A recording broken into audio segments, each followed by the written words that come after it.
Bingo Blitz rules. If your bingo has ads in it, That's not a bingo. if it doesn't have the coolest tournaments, mini games, and the most breathtaking design, Nope, not a bingo. if your bingo moment makes you feel so excited that you just want to burst in joy and scream out loud, bingo! Sorry, so you're playing... Bingo Blitz? Now that's a bingo.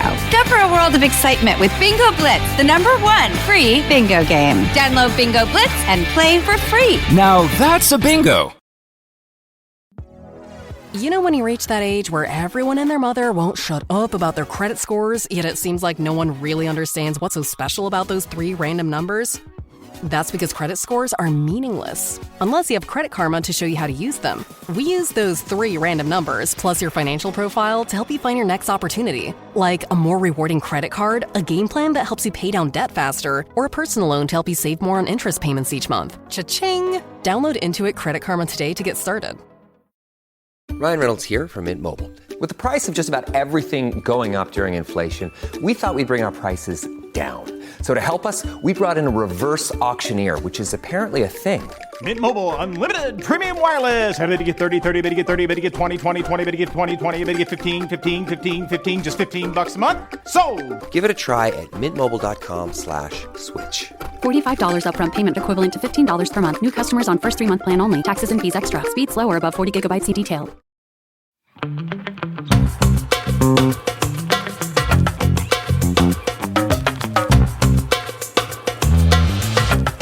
Welcome to another episode of Don't Blame Me, where we give you wonderful, amazing, life-changing advice. And we are Meghan and Melisa, and we have something so exciting for you. We have a live update, which we have not done in so long. I will say it is, without a doubt, a good one. Mm-hmm. So this is a podcast where we give wonderful, amazing, life-changing advice. And if you want to call in for an upcoming episode, you can leave us a voicemail at 310-694-0976. International listeners, you can send an audio message at meganpodcast@gmail.com, or you can send us a DM to our Instagram. For the written version, keep it under 300 words. For the audio version, under 3 minutes. And we ask for all of them that you write it all down, prep ahead of time, and you can just read it out loud if you would like. You also have to be 18 or over, have your parents' permission. We ask that you let us know your age. That's truthfully the most important part. And then any other relevant information so you can get like a good read on the situation. So we give you the best advice possible. And you might take our advice and then we never hear from you again. You might not take our advice. We don't hear from you for a while. And then you come back and say, didn't take your advice. Here's what happens. Mm-hmm. And at the end of the day, we're not going to judge you. Asterisk. The asterisk is we will inevitably judge some of you. But I will say that we're really good at judging you to your face if we're judging you. You don't have to worry about if we're like, being nasty behind you. Like we'll tell you how we feel and we'll tell you what we to think. your face. Exactly.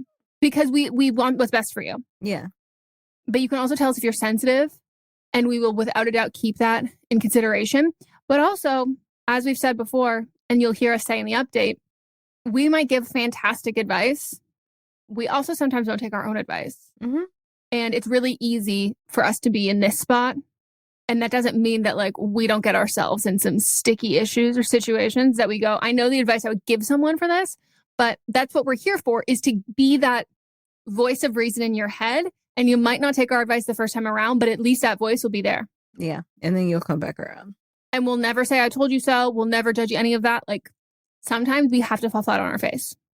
And that's fine. It's a learning experience. And we're here to be here when you come back around. Mm-hmm. So without further ado, actually, we had to have a little bit of further ado because I had to burp. Without actual further ado, let's get into the update. The original call was in November of 2023. So I ignored everything that you said. Give us a recap first. So wait, remind people what it was about. Oh, so I'd called in originally asking for advice on how to tell my friends that I was going to get back with a boy that they did not like. And my hope was that you'd be like, oh yeah, so what you do is you tell them this. And you were like, girl, no, that's not what you do. And you gave me the harsh reality, which I didn't want to hear. So I was like, thanks, bye. Mm-hmm. And then didn't take any advice that you said. But I advise that's not what you do. 1 second. I just want to clarify. You said a boy. But this is also like an old man, wasn't it? A grown man, yes. Like how much older than you?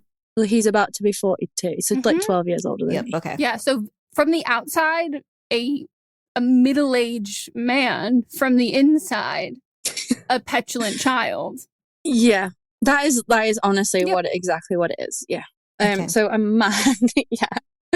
And yeah, I wanted advice of how to tell my friends that I was going to get back with him. And what I did was completely ignore your advice. Be like, I got this.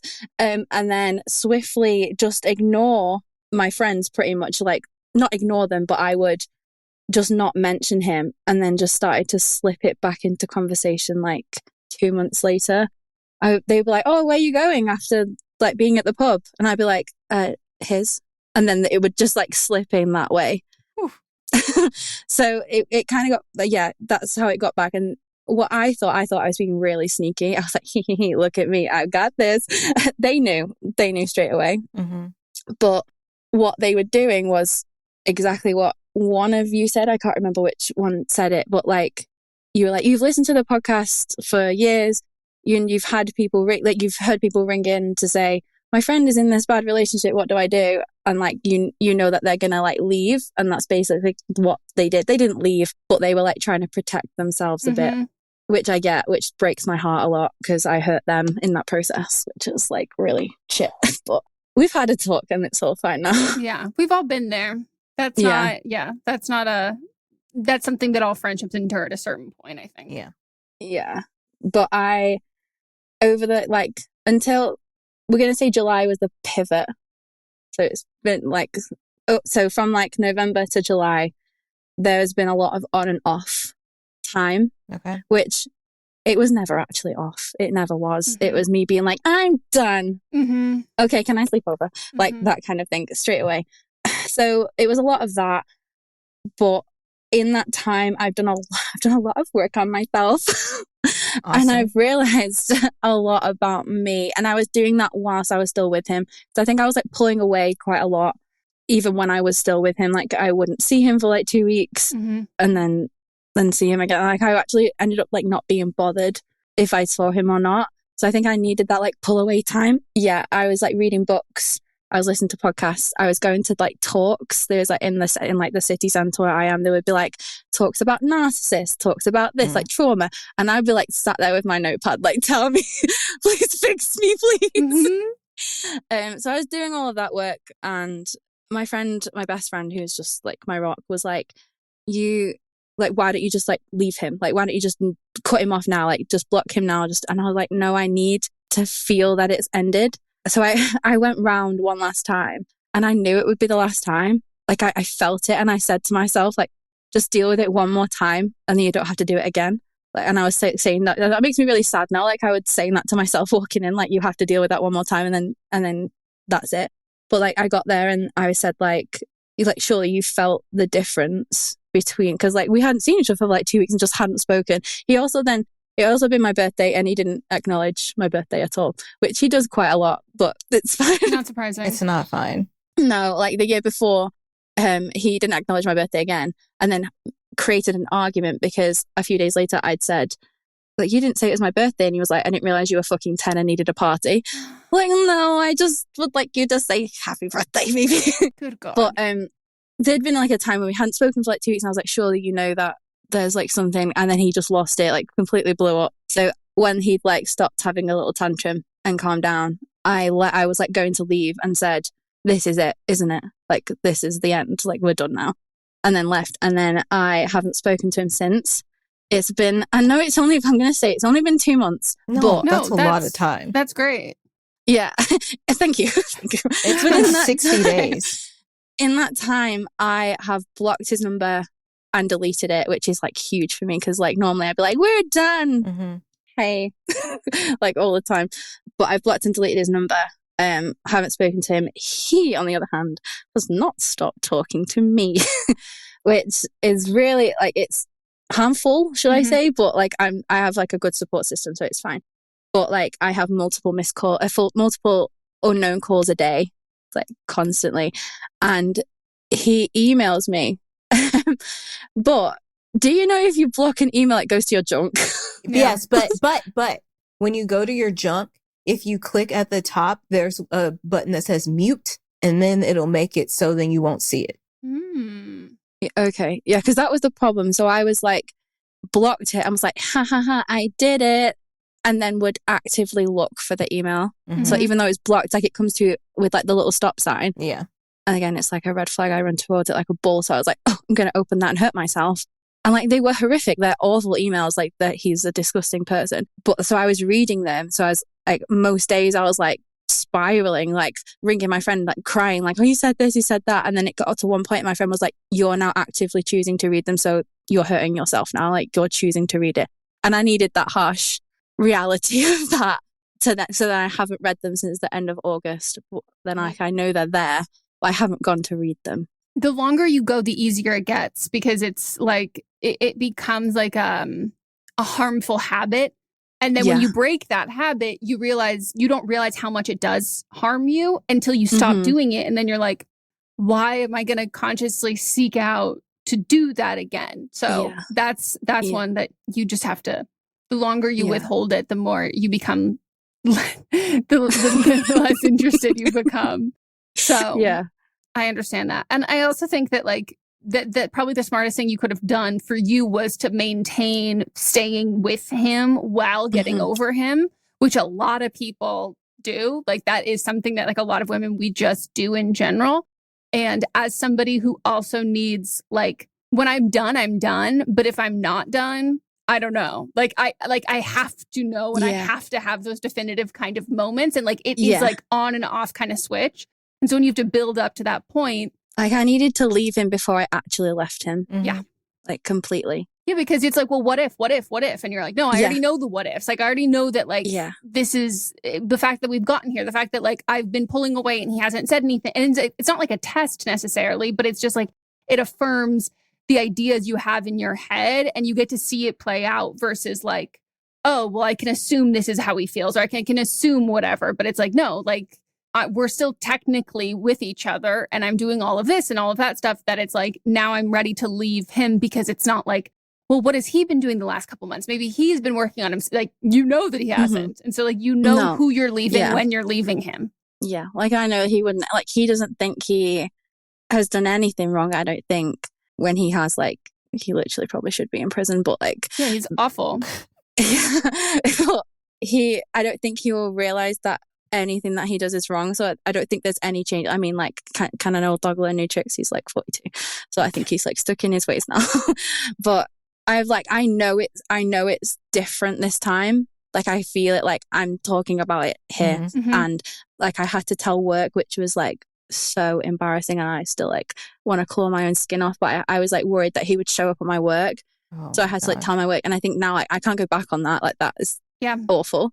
And just things like that. So I know it's different this time. Yeah. Are you like continually listening to podcasts and going to talks and stuff like you were? Maybe not as much anymore. I'm finding it since I was doing a lot of it before, like a lot of the work. I was doing a lot of the work like before the breakup, and the breakup wasn't whatever.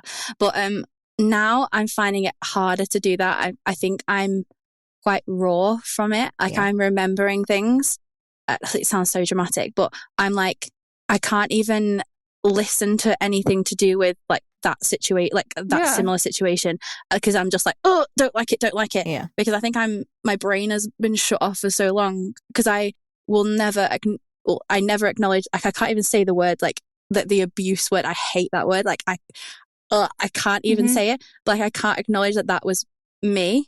So like now my brain is like now opening up. I don't know. Yeah.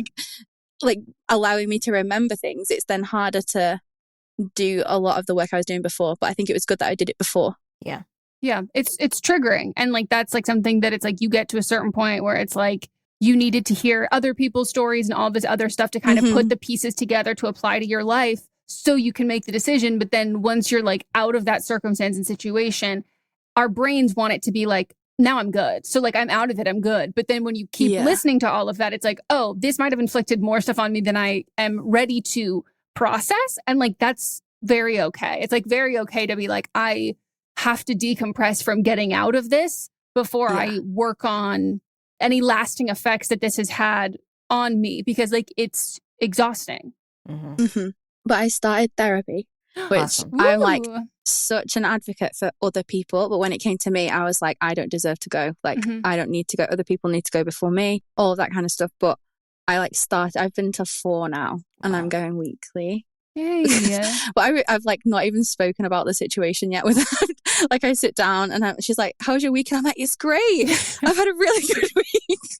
Bitch, how's me. your week? That's me. She's That like, was it's me. not about me. But it takes time for you this is a new person that you're going to be spilling your guts to. So you want to gain their trust. Mm-hmm. Yeah, I think it's good that I'm going. I'm just at the minute just in denial that I need to talk about anything. So yeah, she's like, do you have like there's a reason you've come, isn't there? And I'm like, probably, maybe.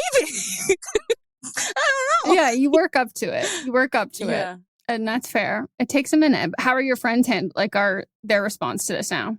Oh, like incredible, like so supportive. They've now been able to like tell me what they were thinking the whole time, whereas even in the past like breakups that we had, they were quite like hesitant to be like forthcoming with their opinions because they knew I would just then go back.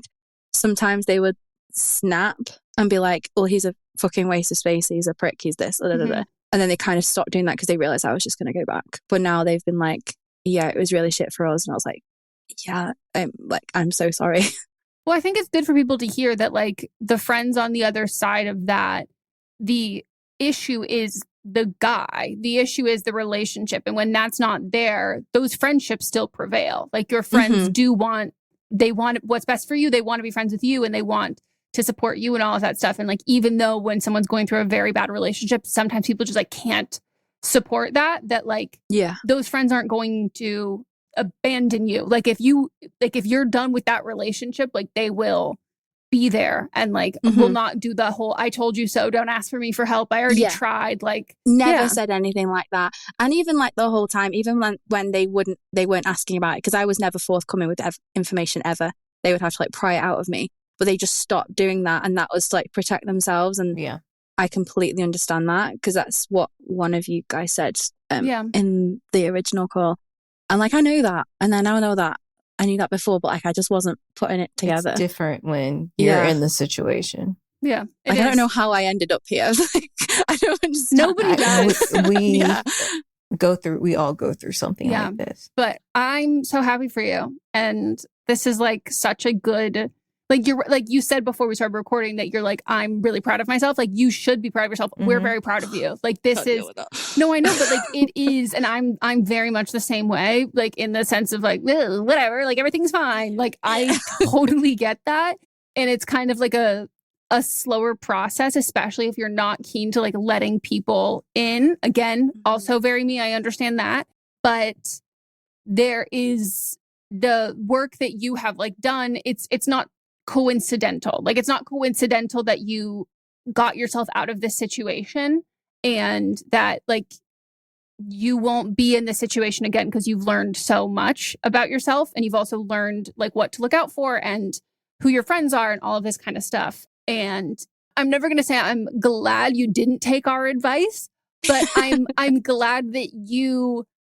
did what you had to do to get out of that, because it's so easy for us to just say like he's a fucking old loser. Like it's so easy for us to say that and to be like, we agree with your friends, break up with him and all of that kind of stuff. And if you, I think, had just gone through with that and did that, I don't think you'd be where you are now. I think you'd still be in the cycle of getting back. I'll be in the cycle, absolutely. Yeah. And be like, what ifs of it all. Yeah. I don't actually even miss him. Like I have it's now just like, I'm just a bit not scared, but like what's going to happen next kind of thing. But like I have things in place and like there's people around me and stuff. So like I'm very safe. It's fine. But I'm not like pining. Whereas before I was like, just wanted his approval all the time, would cut my own legs off to make sure he was fine and whatever. I don't think that's a real saying, but it is now. It's a great saying. It's fine. But now I just really don't care. Yeah. And you needed to get to that like point, and no one else can like tell you how to get there. So, you know, we give people shit when they don't listen to our advice, but like I also don't listen to my own advice. Like sometimes we know ourselves and how we need to get to that end goal. And sometimes, like for me, I sometimes need to explode my own life and then pick up the shrapnel. Like, I'm not going to avoid the bomb. Sometimes I'm going to walk straight into it. Literally, yeah. It's easier to be on the outside looking in and giving advice, but when you're actually going through it, there's certain emotions you have to go through that you have to unfortunately learn lessons. So then you know how to protect yourself in the future. Yeah. Yeah. I was like in complete denial. I hope he dies. Me too. Yeah. Right. Yeah.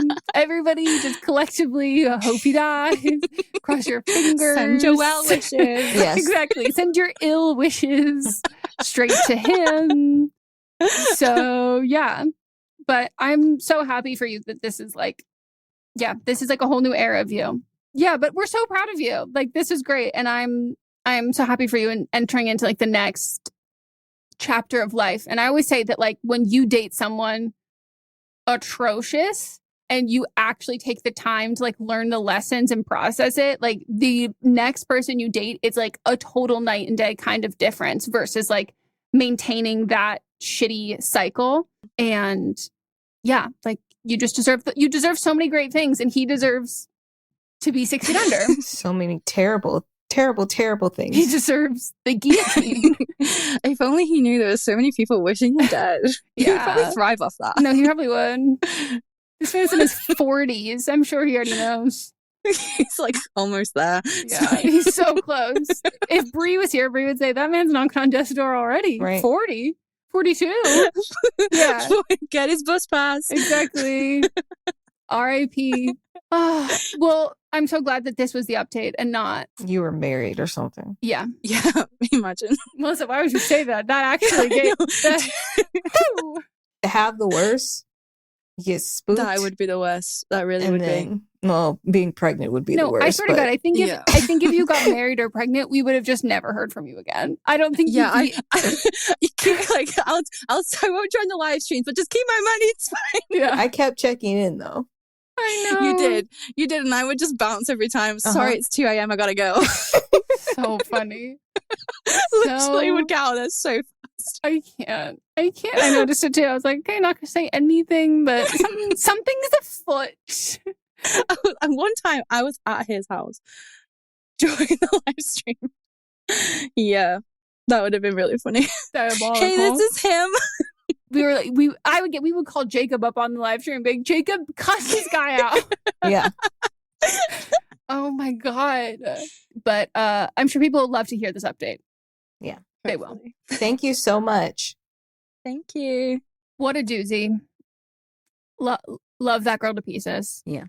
I hope for any of you who have like been, I feel like everybody's either been her or been the friends. Mm-hmm. Like, and I think universally all of us have been, and a lot of times both people at some point or the other.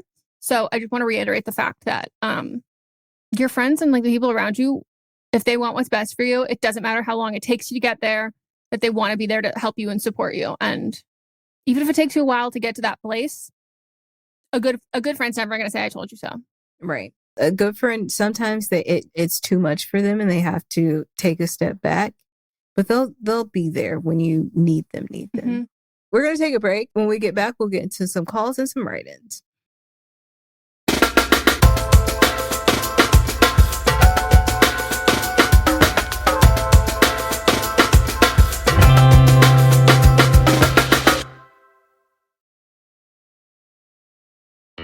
Kroger Delivery has one mission: to deliver the freshest food right to your door. That's why our drivers are pros. Our trucks are refrigerated. And when it comes to low prices, we always deliver. With $20 off your first order of $75 or more, there's no better time to get in on the action. Mission accomplished. Restrictions apply. See site for details. With something like 5 million podcasts, finding a really good one can take a ton of time. So let me recommend one. It's called Something You Should Know. I'm the host, Mike Carruthers, and in each episode, we discuss topics that can be really helpful, like how to read people better, the psychology of crowds, Or fun things like the story of Legos, or why you probably wouldn't be here if it weren't for horses. Something You Should Know is the name of it, wherever you get your podcasts.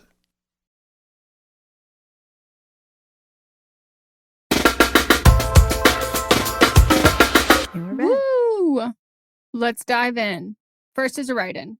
Hi, M&M. I'm writing in for advice. I'm a 27-year-old female, and I graduated with a bachelor's degree in public health in 2019. My first job was for an aquatics coordinator at Parks and Rec, and while I knew I didn't want to work in aquatics forever, I enjoyed it because I had a great supervisor and felt successful in the role. My next job at the health department, however, was a disaster. There was discrimination and other unethical behavior by my division administrator, and HR was complicit. After a year of searching, I moved back into Parks and Rec as an adaptive recreation coordinator, but I'm not happy here either. The work environment isn't a good fit, and I don't get along with my supervisor's leadership style as well as I thought I would. I can last here for a while, but I don't want to be here long term. I am back on the job hunt, but I want my next job to be more of a long-term job. I'm considering HR because I'm passionate about DEI and creating supportive workplaces. But here's my dilemma. I'm hesitant because HR is often seen as protecting the company, not employees. And I don't want to invest in getting qualified for something I'm unsure about. I applied to a few HR positions already, but I didn't get any interviews. I also don't enjoy networking events, so I'm not sure where to go from here. How do I explore HR or any new career without spending time and money on something that might not be the right fit? What are other ways I can learn about different fields and get a sense of what I'd actually enjoy? Thank you so much. P.S. The job searching has taken a toll on my mental health over the last year or so of my life, and having your almost daily podcasts to listen to have really given me something to look forward to. I'm grateful for the both of you. Oh, well, thank you. Thank you. I'm glad. That's why we do it. Okay. Thank you for listening. Glad we can be there for you. Unfortunately, if you are trying to get experience or trying to work in a field that you don't have actual experience in, sometimes you do have to pay money so that you have experience. You have to get some type of certificate, take some type of class. Like, if it's something like HR, they're really not going to be looking for someone that has no experience and no education that backs that up. As far as like doing something that's like HR, but you want to help the people that work there, you can't do that with HR. Your job is literally to help the company. But like you could be a recruiter.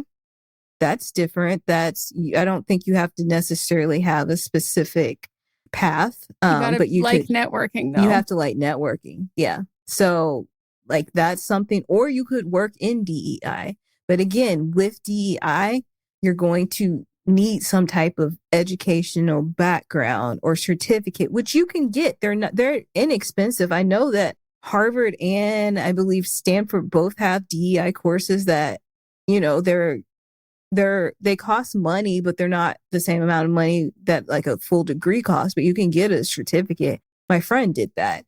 But a lot of DEI jobs are going away because they were just a response to what happened to George Floyd, and people and companies and businesses were pretending like that they actually cared, but they don't. Yeah, I agree with all of that. I think you will have a hard time if you don't want to network, which is the free version of gaining that's gaining connections versus gaining accreditation or knowledge or experience or whatever. So you kind of do have to, most people do both, but like you kind of have to pick your poison, like pick one that you're going to be able to deal with. But I honestly think like if DEI is something that you are very passionate about, even if you don't take a job in that, having that accreditation and that knowledge will help you in your career. I don't know that getting certified or doing whatever you need for HR, because again, it does protect the company. I don't know if that will be a transferable skill. So I think like viewing your resume as an amalgamation of things that apply to many different fields, I think is the best way to go about it, as opposed to like becoming a CPA and then realizing you don't want to work in finance anymore. Like that's not super transferable versus like a teaching credential. A lot of employers are like, you were a teacher? Wow. This is something that like, it might not feel totally related, but that is there's a certain assumption of like the skill set and the environment you're used to working in and all of those kinds of things. So I would pick those things first than just trying to do the HR thing and then seeing if you like it once you're actually in it and there. And honestly, the best way is networking. And I don't know what your dislike of that is. If it's no feeling one likes networking. Yeah, that's what I was gonna say. It's like if it's like like a social anxiety thing, reach out to people online first. Like start over email, maintain those kinds of things. LinkedIn is great for that. Yeah, and like have a routine that you're like offer to take someone to coffee, have a coffee shop that you go to when you do this. It doesn't have to be like your regular one. Like have it be that, like have it be a timed out thing, have the list of questions you have for all of that. And that is like a great thing. Like Mats does that stuff all the time where he has like friends who will be like, hey, can I like pick your brain about something or whatever? Like, can we just like talk? And anytime anyone like is moving to like LA, like he's had a lot of different jobs all throughout the industry and people will ask all these questions. And like, that is something that is an inevitable thing that you might feel like you're taking people's time, but you will then have to do that for other people. Like you will then ask that of people. And so I think that's also a great way to figure out other jobs and like things you might end up liking. But I also think another way to do that and to find out like what you enjoy and what you're passionate about is also to like look at your life outside of work. So if you have a really strong sense of like justice and morality and those things, that can be very hard to apply that to a profitable career, not just like a position. Like, so would you have enjoyed your job more if you had you were working in something else on the weekends for fun, you had a volunteer opportunity or you had a hobby or something like that? Because as someone who like, I am very cause driven and all of that, you can understand that that is what might be what fuels you, but it also might not be the thing that pays your bills. And you can do both. But it's just about figuring out what that is. Because unfortunately, a job is not going to check off every single box. But what are the ones that you actually need it to check off at this point? Right. You know? Right. Because I also have many aspects of what I do for work. And there are some things that I don't necessarily like, but they are substantial enough where it keeps me paid so I can do the other things I like or prepare for the other things I'm like. And I'm always like doing classes or doing, like I'm in the mayor's entrepreneur class right now. And did I not tell you that? I got selected. Checks out. Of course you did, Melissa. I'm not shocked. I didn't think this was an enroll. I think you got to get picked. Yeah. So you're so close to Kenneth Mie, huh? I know. I'm getting, there's a whole graduation and everything. I'm not going. But there's a whole graduation. I've been doing it for weeks. I never told you about it. Sorry. So this happens. This happens constantly. But yeah, I've been doing that. I take writing classes all the time. I'm reaching out on LinkedIn all the time. That's been a big thing that I've been doing this year, and it's opened a lot of doors. And you know, there's LinkedIn influencers, which I don't really understand, but they love it. If you ever want to not be able to pry away from a conversation, I know a man who will talk your ear off about that. And I live with him. Yeah, I'm aware. And I get reached out to people all the time about asking advice. And there was a point where I was very annoyed with it, but I'm like, I'm doing the same thing for when I started being more active. I'm like, I'm doing the same thing I need to give back to because I'm asking other people. So I have to be the one giving back as well. But unfortunately, in this capitalistic society that we live in, and you want to switch careers, networking is kind of part of it. Like all the things that you don't want to do, that's all part of you. You've got to network. You know, you say you like things cost money. Well, you're working on a new skill. Like, unless you want to go do an unpaid internship, then and that's time. Yeah, then that's time. Yeah. You have to make an investment somewhere. Or if that is like so miserable to you, which is like, I'm not judging. Like, that's a totally fine and fair thing to be like, I like literally cannot do that. Then you're staying at your job. And like, what's more miserable to you? And like, that's not supposed to be like patronizing or anything like that. Like as someone who gets like analysis and like, gets decision paralysis of being like, oh my God, I don't want to do this. I don't want to do this. I don't want to like just frozen. It's like, well, what do I not want to do more? Like what sound, like they all sound miserable. Which sounds the least miserable? And how can I work my way up from there? Cause like you do sound really burnt out. and you don't sound excited about things, which is fair and valid. And sometimes when you're in that spot, you don't want to, and I think that's what you're worried about. You don't want to just think that there's a solution fix all, which is just getting a different certification and doing that, and that's going to fix all your problems. Sometimes what it is making the circumstance you're in slightly less miserable so you can wait out that burnout until you're ready to actually pursue things. And you're making decisions based on a version of you who is hopeful and who's feeling ambitious, and not who's like feeling like desperate and like pushed into a corner. Right. So yeah, I always think that it's better to make the circumstance and situation if you're miserable looking for work and it's like you're worried you're going to make the wrong choice, I always think it's better to find a way to make what you're currently doing slightly less miserable, so you don't make a choice that you then end up regretting, and then you continue in this kind of spiral of like, I put myself in this position, or I shouldn't have done this, or whatever that is. Like, it's always best to make those large decisions with like a clear head. And if you can't, that also can mean like leaving this job, working at like a gig work, or doing like working as a barista, like doing something as an in between before you jump into the next career part, because burnout's really hard to recover from. I've been there a lot. All right. Next one. Hi, Meghan and Melisa. I've been a fan since 2016. I'm looking for advice on how to confront my friend about her drinking habit. She's climbing trees, playing with fire, spilling drinks, etc. Around male friends, she begs them to fight and makes empty threats. Or she gets emo and unpacks trauma we've heard 100 times. She's aware alcoholism runs in her family, but doesn't take it seriously. I've been trying to give her grace due to her breakup a few months ago, but I'm having a Halloween party and want to avoid this messiness. Please help. Thanks.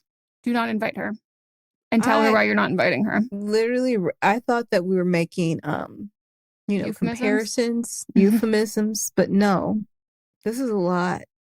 And yeah, Megan's right. Don't invite her. But if y'all have a bunch of mutual friends, she might figure it out. But at least she knows why you don't want her there. Invite her and tell her why, and just be like, I like love you. I want to have fun, and I cannot have fun when you're drinking. It really stresses me out. I worry about you. And I worry about the safety of you. I worry about the safety of other people. I worry about the safety of my home. I worry about all of these kinds of things. And like, I am not comfortable carrying that liability on my, like, legally, but on my conscience. Like, it's just, I can't do that. And like, I love you to death. I love hanging out with you when you are not drinking and there's drinking here, and we can make plans another time. Let's like go get dinner together. Let's like go watch a movie. Let's do that. But like, I can't do this part of it. Yeah. And I think like, if you're still at a point where she will hang out with you sober, like there are the activities you do sober, reinforce in those activities, reinforce in those hangouts of showing her like, I don't hate you. I don't like who you are when you drink. And if she's only drinking, and then just let her know, like, I love you so much. This is not something I'm comfortable doing with you.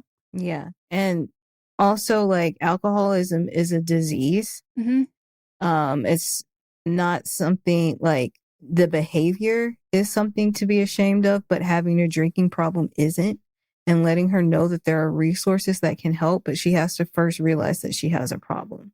Yeah. And that's what, like, I think it's important to be just straightforward with that, in the sense of like, there's no coddling the fact that she has a drinking problem, and that's not her fault at all. Like, it's not that, but it's also that if you don't say that or what that is, I think it adds to a lot of stigma and shame there, because not inviting her and not telling her why you're not inviting her, or like excluding her and not telling her why, that to me is like as if there is a conscious choice in the matter for her.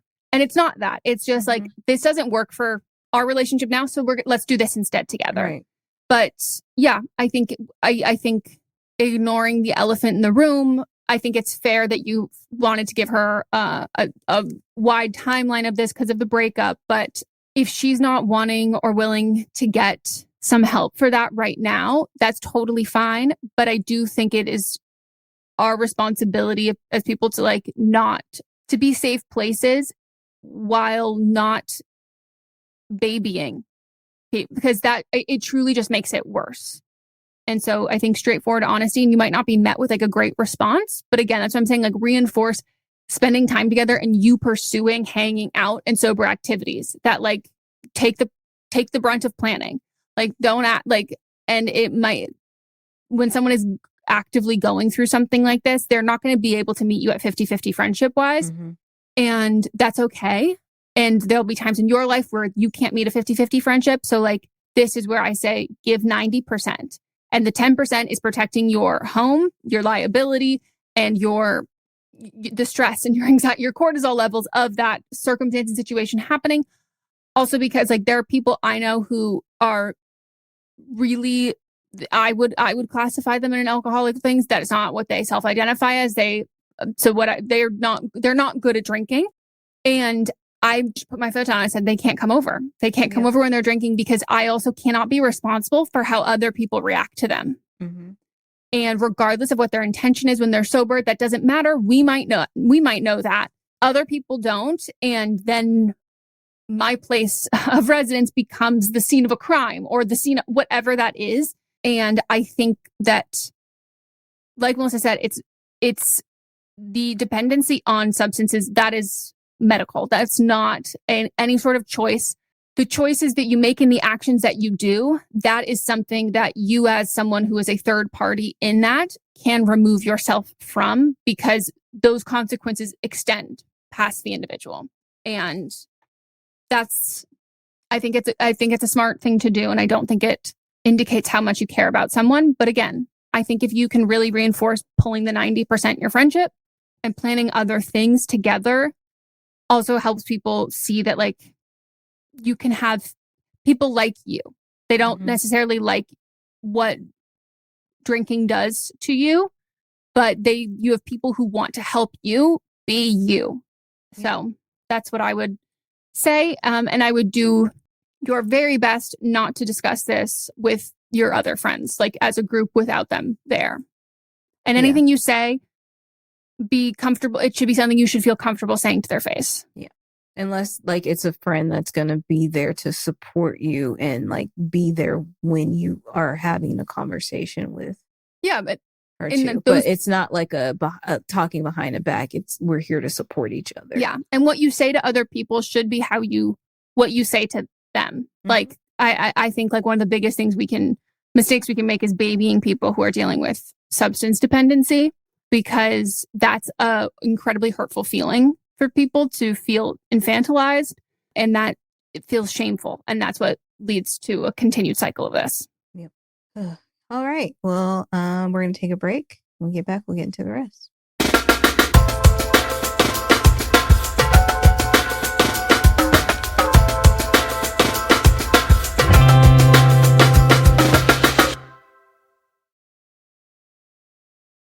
What's up, everyone? It's Noah Daniels. Hey, y'all. I'm JJ. Hey, guys. It's Kat. And we're your hosts of the Real Hauntings podcast, where we bring on guests who share their first-hand encounter ghost stories and supernatural experiences. Now on to the trailer. I've been warned to not tell this story, but I think because of the way it ends, it's okay to tell this story, because some people say that with certain entities, to like speak of them or talk about them or in any way like portray them as powerful will attract them to other people. The creepiest thing about it to me is a lot of times it would wait for me to notice it. Like it would just lay its arm out like this, and then I'd be like, where is it? Where is it? And then I'd see it, and then it would just slither back. For more information on the Real Hauntings, Real Ghost Stories podcast, make sure you check out real.fm to learn more about our podcast and many other amazing podcasts. Merry Christmas, everybody! My name is Eric Peterson. I'm here with my good buddy, Danny Jordan. And we are the hosts of Christmas Countdown Show. We're so thrilled to be bringing the merriment to you all this holiday season. On Christmas Countdown, we love to count down our top 10 favorite things related to the holiday season. That could be food, movies, music, everything that we all love about this massively merry good time. So wherever you get your podcasts, Make sure you click that subscribe button. Eric, are you ready? I am ready, and we hope that you are too. Merry Christmas, everybody. Let's go.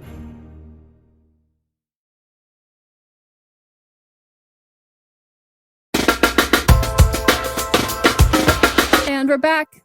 Time for the next. For context, my mom died about a decade ago. She had a group of friends that I've stayed in contact with over the years. I'm not really close with any of them now, but we do interact with each other on social media, and we may text each other once a year or so. But other than that, we don't really have any contact. Recently, one of these friends, we'll call her Katie, she's in her late 40s, has been posting things that are becoming increasingly concerning to me. I know it's an election year, and I live in a very conservative state. So I'm not shocked to see some distant family friends post right-leaning content on Facebook, Instagram, whatever. But this goes beyond the usual Trump propaganda, and I'm worried that she's falling into some weird QAnon black hole.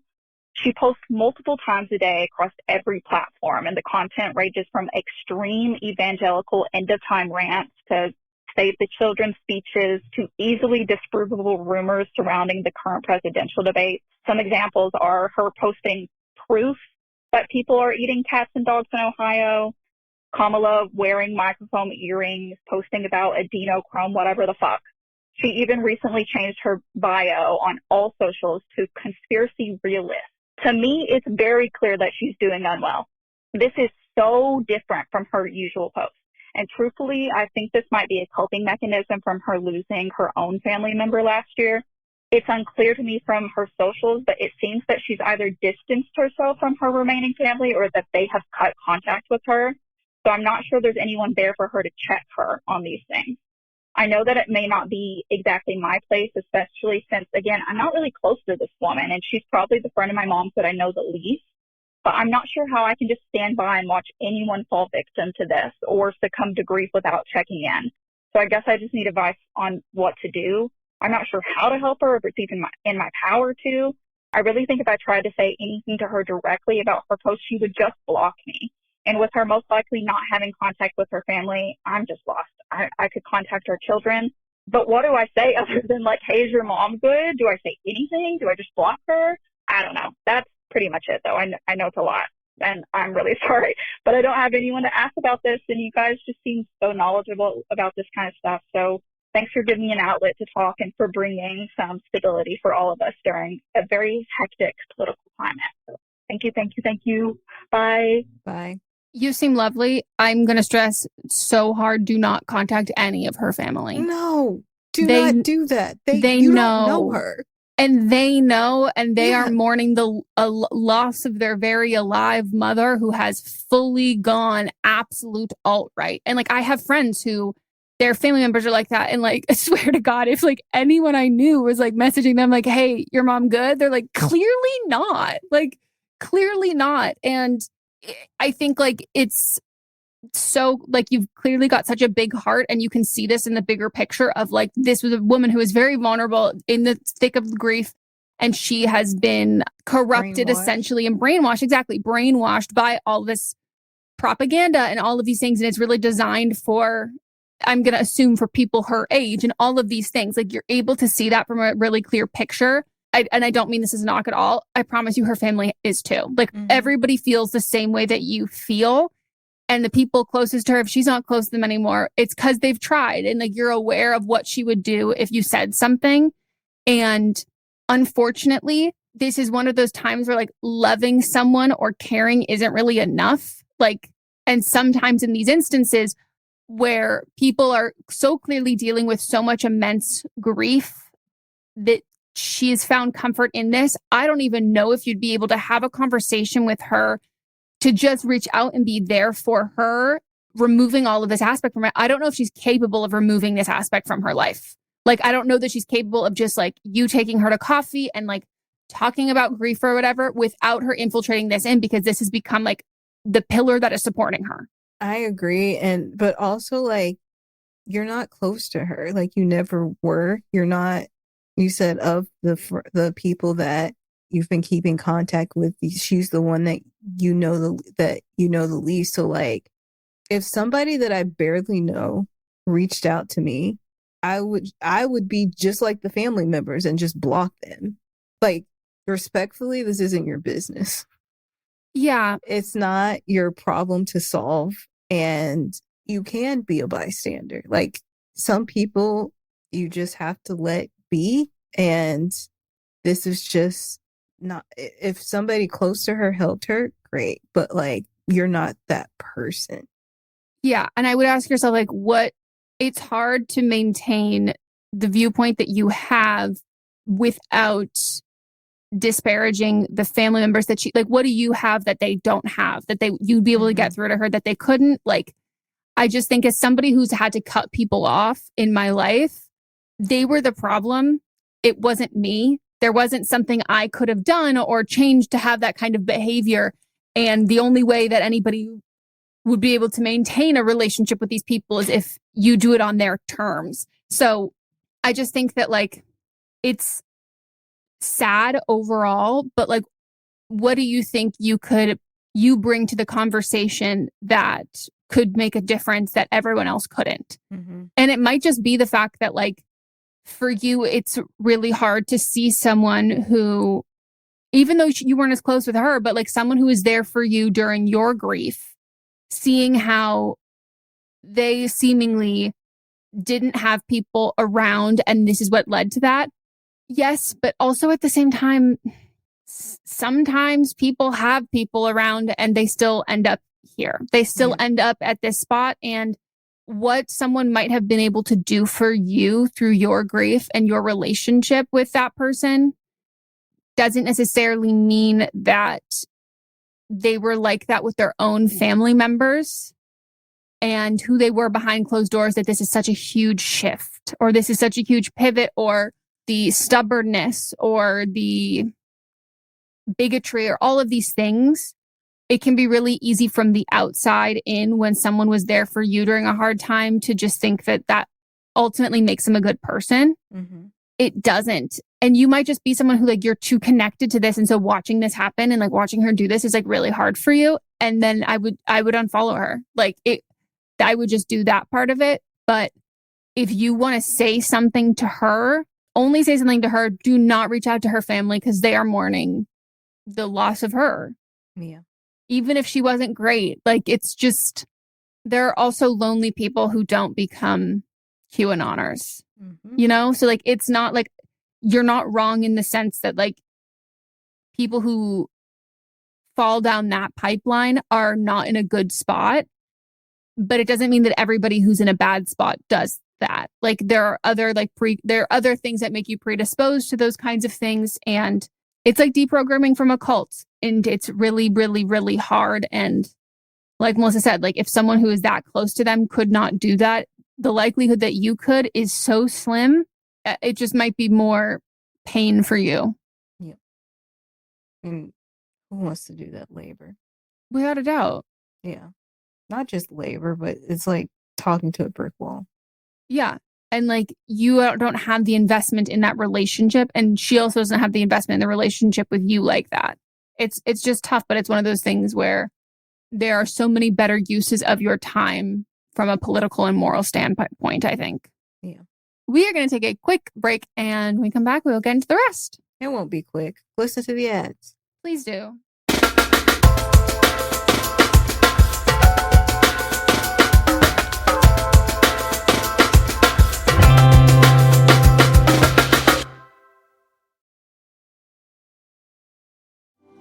Do you love Disney? Then you are going to love our hit podcast, Disney Countdown. I'm Megan, the Magical Millennial. And I'm the Dapper Danielle. On every episode of our fun and family-friendly show, we count down our top 10 lists of all things Disney. There is nothing we don't cover. We are famous for rabbit holes, Disney-themed games, and fun facts you didn't know you needed, but you definitely need in your life. So if you're looking for a healthy dose of Disney magic, check out Disney Countdown wherever you get your podcasts.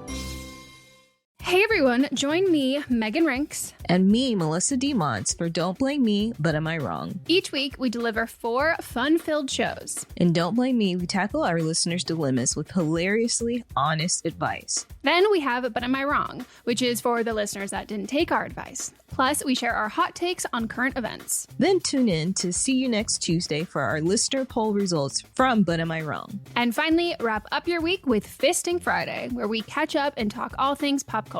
Listen to Don't Blame Me, But Am I Wrong on Apple Podcasts, Spotify, or wherever you get your podcasts. New episodes every Monday, Tuesday, Thursday, and Friday.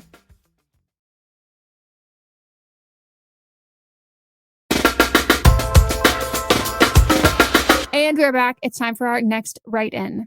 Hi, Meghan and Melissa. I, female 29, need some advice regarding moving to a new country. Over a year ago, I moved to my partner, male 28, his home country after 6 years of long distance. We're in countries close to each other, and I had spent a good amount of time here with studying abroad and many longer visits during the long distance relationship. So I thought I knew what I was in for, but I found myself really struggling with this move. First, everything here is more expensive: food, rent, healthcare, public transportation, infrastructure, and a lot worse in quality, especially healthcare and transport. I find that a lot of my hobbies I can't do anymore because it's too expensive or there's lacking infrastructure. I made some newer friends here, but I really do miss my friends from home a lot. My career prospects are worse, and having kids here is much harder and more expensive.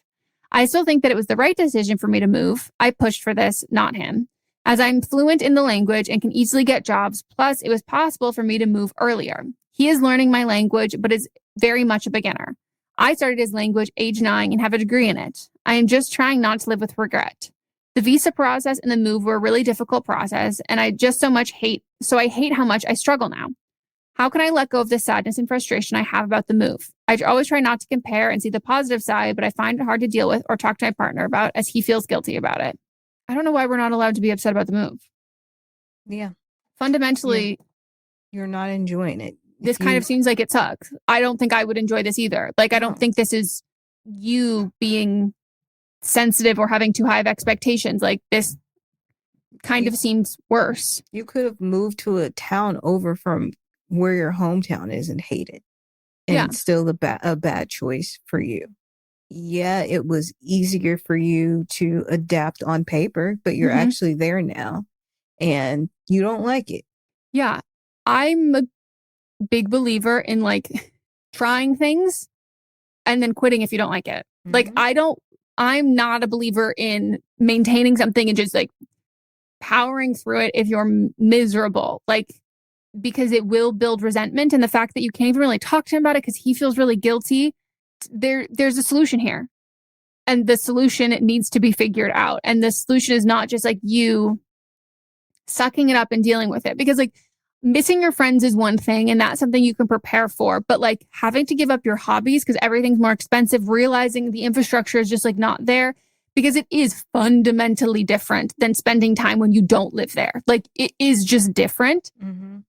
I've also know a lot of people in long distance relationships who did like 5 years long distance, and then they did a year or 2 years in one city together. And then they went to the other person's city for a year. And a lot of time people then pick a brand new place that they go to that's neither one of them had those ties in, and neither one of them feel like a permanent visitor. I do think it is kind of hard to feel on equal ground and equal footing when someone moves to the place where the other one already lives. So I don't think you have to tough something out if your quality of life is worse off than it was before. Is there some other place that y'all can move where you both like that this language that is his native tongue is spoken there, and you can move somewhere that maybe has better opportunities for the both of you? Is that an option? But you shouldn't have to be miserable. You shouldn't have to be with someone and be miserable, even if they're not the direct problem. Yeah. And my follow-up question to ask him would be like, what would happen to your relationship if you move back and you continue to do the long distance relationship? And if that's something that he's like not cool with, and then it's like, cool, so I'm not happy here. Where else could we be happy? Right. Where else would you move? Because for him, if it's like, no, the only way I'm going to be happy is here in this active circumstance that we're in while you are miserable. And he's allowed to have that as a deal breaker, as like, he doesn't want to move. He wants to stay where he is. This is where he wants to spend his time. This is where he sees himself in his whole life. That's totally fine. And that is up to him. But he cannot include you in that deal breaker plan. Mm-hmm. He can't include the fact that like both of you are here because you're miserable and you are willing to make this sacrifice. And sometimes the sacrifices we make, we can think it through and we can plan it through and we can think we know what we're getting into. And like, it can just suck. And like, that's allowed. And there's no way for you to have prepared to have known that. Like you just won't know until you do it. And now you've done it. And now it's time to try something new. Now it's time to plan something new and to figure out another solution to this. But if he doesn't see a problem, to me, that's a big red flag because he also doesn't see a problem with how you feel. Mm-hmm. Like I would not be able to be content and happy somewhere if I knew my partner was actively miserable. That would make me hate that place too. Yep. Even if I loved it before. So yeah, I don't think you need to tough it out and survive this in a way that like eventually you get numb enough that you don't, you just deal with it. Because yeah, fundamentally as someone who doesn't even know the two different places that you're talking about, like where you're at right now is worse. So we got to make it better. So you're not miserable. And he should want that for you too. Exactly.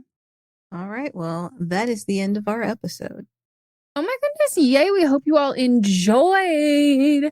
And if you did, you can always leave us a review on the podcast app. You can leave us a specific episode review over on Spotify.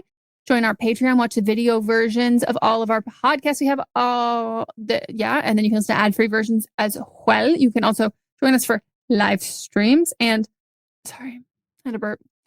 And yawn. Soon it's going to just farting too. And please write in for upcoming episodes so we can give you advice if you are a caller from a previous episode or you wrote in and you want to give us an update. Please do slide into the DMs or our email. And also, everyone, please be mindful of what email addresses that you're sending things to, because I don't know what happened this week. But people were sending don't blame me stuff to the but am I wrong email and but am I wrong stuff to the don't blame me email. Oh, we just got a little turned around, didn't we? So it happened multiple times and I don't know why this For some reason it's probably my fault. It's not. So let's just be mindful, girlies. Super mindful, very demure. Two things no one has ever called me. I think I'm mindful. I'm not demure. I think I can be both. Well, you're an Aquarius. Of course. Good God, of course you can be both. Yeah. Follow us on TikTok. We hope you all enjoyed. Live, laugh, love. Don't. Yep. A house makes a home. Hate, judge, giggle. Exactly. Hate, judge, and a hee. Goodbye. Bye.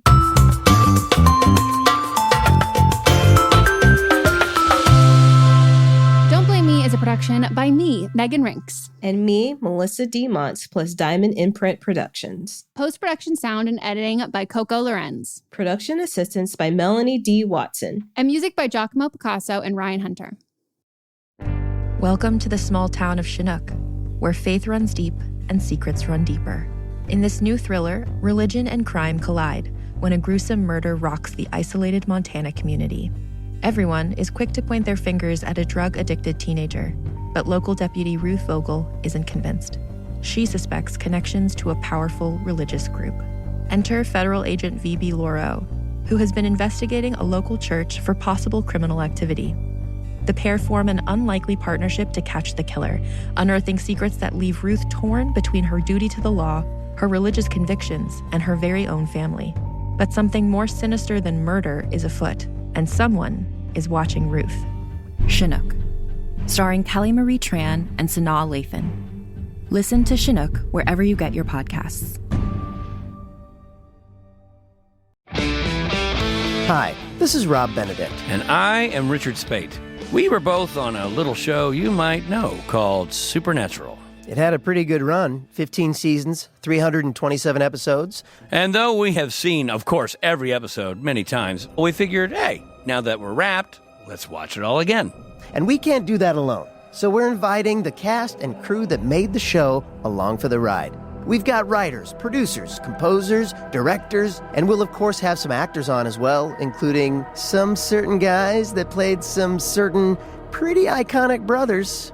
was kind of a little bit of a left field choice in the best way possible. The note from Kripke was, he's great, we love him, but we're looking for like a really intelligent Duchovny type. With 15 seasons to explore, it's going to be the road trip of several lifetimes. So please join us and subscribe to Supernatural Then and Now.